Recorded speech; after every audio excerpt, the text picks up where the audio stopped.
Hi friends.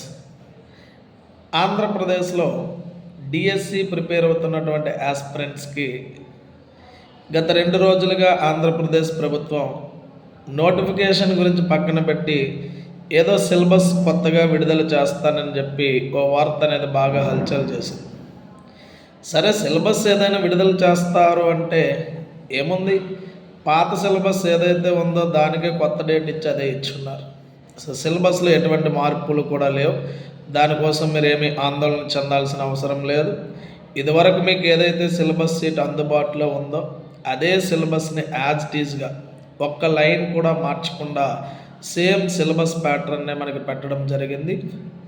హెచ్జిటికి సంబంధించి ఏదైతే GK current affairs 8 మార్కులు గాను, అండ్ ఆల్సో మనకి పర్స్పెక్టివ్ ఎడ్యుకేషన్ 4 మార్కులు గాను, సైకాలజీ అనేది 8 మార్కులు ఏదైతే పాత ప్యాటర్న్ ఉందో, రిమైనింగ్ కంటెంట్ 8+4 కంటెంట్ 8 మార్కులు, మెథడాలజీ 4 మార్కులు సేమ్ ప్యాటర్న్లోనే ఇవ్వడం జరిగింది. స్కూల్ అసిస్టెంట్కి జీకే కరెంట్ అఫైర్స్ 10 మార్కులు, పర్స్పెక్టివ్ ఇన్ ఎడ్యుకేషన్ 5 మార్కులు, క్లాస్ రూమ్ సైకాలజీ 5 మార్కులు, కంటెంట్ 40 మార్కులు, మెథడాలజీ 20 మార్కులు. పేపర్ సెట్టింగ్లో ఎటువంటి మార్పు లేదు, అదే ప్యాటర్న్తో జరుగుతూ ఉంది. ఏదైతే 2023-24 అకాడమిక్ ఇయర్ ఉందో ఆ అకాడమిక్ ఇయర్ పుస్తకాలనే పాటిస్తున్నట్టుగా చాలా క్లియర్గా లైన్స్ అనేవి మనకి ఇవ్వడం జరిగింది. అంటే 9వ తరగతి వరకు న్యూ అంటే English plus Telugu bilingual text books ఏవైతే ఉన్నాయో ఆ పుస్తకాలు, 2010వ తరగతికి వచ్చినప్పటికీ ఓల్డ్ టెక్స్ట్ బుక్ ప్రజెంట్ ఏదైతే ఉందో ఓల్డ్ టెక్స్ట్ బుక్ సిలబస్నే ఇచ్చాడు. ఇక్కడ చాలామంది డౌట్ ఏంది అంటే న్యూ టెక్స్ట్ బుక్ చదవాలా వద్దా అని. సో గతంలో ఎగ్జామినేషన్స్లో మనం దృష్టిలో పెట్టుకొని న్యూ టెక్స్ట్ బుక్ చదవాలి అని చెప్పి మనం అనుకున్నాం. కానీ మొన్న జరిగినటువంటి టెట్ ఎగ్జామినేషన్స్లో మ్యాక్సిమం ఎక్కడా కూడా 10th class new text book జోలికి పోలేదు. సో మరి అట్లాంటి సందర్భంలో ప్రభుత్వం సిలబస్కి కట్టుబడి పేపర్ సెట్టింగ్ అనేది చేస్తుంది కాబట్టి 10th క్లాస్ ఓల్డ్ సిలబస్ నుంచి బిట్లు కూడా ఇచ్చున్నాడు. న్యూ ఇవ్వకపోవడం తర్వాత సంగతి, ఓల్డ్ నుంచి బిట్లు ఇచ్చున్నాడు. సో అందుకు 10th క్లాస్ ఓల్డ్ అనే దానికే చదవండి. రెండవది, నోటిఫికేషన్ అనేది మన చేతిలో లేని పని కాబట్టి దానికోసం ఆందోళన చెందకుండా మీ ప్రిపరేషన్ అనే దానిని కొనసాగించండి. చాలా సంవత్సరాలు ఓపికగా ఎదురు చూసాం, నోటిఫికేషన్ వచ్చింది అనుకున్నాం, కానీ నోటిఫికేషన్ కాస్త డిలే అయ్యింది. అయినంత మాత్రాన మీ ఉద్యోగం రాకపోవడం ఏమీ జరగదు. కొన్ని సంవత్సరాలు వెయిట్ చూసాం, కొన్ని నెలలు వెయిట్ చేయాల్సినటువంటి పరిస్థితి. మరకపోతే స్కూల్ అసిస్టెంట్కి సంబంధించి కూడా చాలా క్లియర్ కట్గా 10th క్లాస్ వరకు ఉన్న సిలబస్ని ఇస్తూనే ఇంటర్మీడియట్ సిలబస్ కూడా మరలా సెపరేట్గా ఇవ్వడం జరిగింది. చాలామంది 10th క్లాస్ వరకు ఉన్న సిలబస్ని డిఫికల్టీ లెవెల్ ఇంటర్మీడియట్ అని చెప్పేసి చదువుతూ ఉంటారు. అది తప్పది.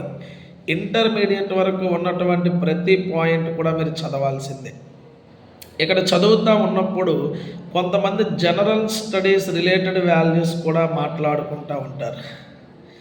చూడండమ్మా, మనం డిఎస్సి చదువుతున్నామంటేనే టెక్స్ట్ బుక్కి కట్టుబడి మన యొక్క ప్రిపరేషన్ అనేది ఉండాలి. మీరు ఏదో జనరల్ ఎగ్జామ్స్ అనేవి మధ్యలో ప్రిపేర్ అయ్యి ఉండొచ్చు, కానీ దానికి సంబంధించినటువంటి విలువలకి టెక్స్ట్ బుక్ అకాడమిక్ విలువలకి ఏమైనా వ్యత్యాసం ఉన్నప్పుడు అకాడమిక్లో ఉన్న విలువ అది నువ్వు తప్పని భావించిన అదే మనకి ఆన్సర్గా కన్సిడర్ చేయడం జరుగుతుంది. సో ఖచ్చితంగా టెక్స్ట్ బుక్లని ఆధారంగా చేసుకునే ప్రిపరేషన్ని సాగించండి. రెండవది, ఆల్రెడీ కోచింగ్స్ తీసుకుంటున్న వాళ్ళు నీట్గా కోచింగ్లో మీరు ఉన్నటువంటి వాటిని ప్రిపేర్ అవుతూ ఎగ్జామ్స్ అనేవి ఎక్కువగా అటెంప్ట్ చేయండి. యాక్యురసీ అనేదాన్ని పెంచుకోండి. టైం మేనేజ్మెంట్ అనేదాన్ని అలవాటు చేసుకోండి. నోటిఫికేషన్ లేట్ ఉందని చెప్పి ప్రిపరేషన్ పట్ల నెగ్లిజెన్సీ చేయకూడదు. ఎందుకంటే మనం ఒక్క క్షణం మనం విశ్రాంతి తీసుకుంటే మన కాంపిటేటర్స్ మనల్ని దాటి వెళ్ళిపోతారు. సో ఆ కాంపిటీషన్లో మనం ఉన్నంత వరకు కూడా ఎగ్జామ్ వరకు కూడా మన అహర్నిశలు కష్టపడితేనే ఉద్యోగం అనేది మనకు వస్తుంది. అయితే జాగ్రఫీకి సంబంధించినటువంటి అంశంలో స్కూల్ అసిస్టెంట్కి సంబంధించినటువంటి విద్యార్థులకు ఉన్న సందేహాల్లో సో జాగ్రఫీ అనేది మనకి పుస్తకం లేదు కదా, మరి ఇప్పుడు ఆంధ్రప్రదేశ్లో పాత పుస్తకమే ఉంది, తెలంగాణ అకాడమీలో కొత్త పుస్తకాలు ఉన్నాయి, ఏం చదవాలి అని సతమతం అవుతున్నారు. మీరు ఒక్కసారి సిలబస్ షీట్లో ఉన్నటువంటి అంశాలను చూడండి. ఆ సిలబస్ షీట్లో ఉన్నటువంటి సబ్ హెడ్డింగ్స్ అనేవి మనకు ఉన్నాయి. ఆ సబ్ హెడ్డింగ్స్ అనేవి ఆంధ్రప్రదేశ్ టెక్స్ట్ బుక్లో ఉన్నప్పుడు ఆంధ్రప్రదేశ్ టెక్స్ట్ బుక్లో లేకుండా తెలంగాణ పుస్తకంలో ఉంటే మాత్రమే తీసుకోవాలి. ఇక్కడ ఒక విషయాన్ని మీరు గమనించినట్లయితే ఇంటర్మీడియట్ ఫస్ట్ ఇయర్ సిలబస్కి రిలేటెడ్గా ఉన్న కాన్సెప్ట్స్ తెలంగాణ అండ్ ఆంధ్రప్రదేశ్లో రెండింటిలో ఉన్నాయి.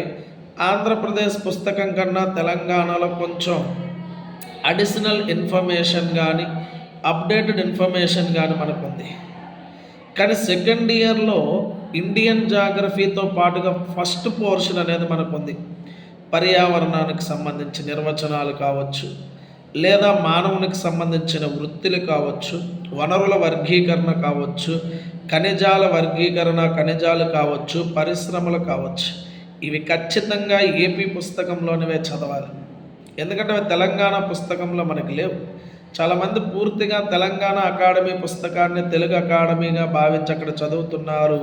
మీరు సిలబస్ షీట్ చూడకుండా ఇంటర్మీడియట్కి సంబంధించినటువంటి అంశాలని పూర్తిగా టెక్స్ట్ బుక్ని అనుసరించి వెళ్తామని ఎవరైతే పూర్తిగా తెలంగాణ పుస్తకాలను చదివేస్తారో వాళ్ళు ఇబ్బందులు పాలవుతారు. సో ఆ ఇంటర్మీడియట్కి ఏమైనా సంబంధించిన అంశాలు మీకు డౌట్స్ ఏమైనా ఉంటే నన్ను కాంటాక్ట్ చేయండి. సో మన వాట్సాప్ గ్రూప్ ద్వారా కావచ్చు, లేదా మన యాప్ గురించి కూడా ఇన్ఫర్మేషన్ అనేది మీకు త్వరలో ఇస్తాను, దాంట్లోనైనా మీరు కాంటాక్ట్ అవ్వండి. సో అవకాశాలు మరలా రావు. వచ్చిన అవకాశంలోనే మన ఉద్యోగాన్ని మనం సాధించాలి అంటే ఖచ్చితమైనటువంటి గైడెన్సీ అనేది మనకి ఇంపార్టెంట్.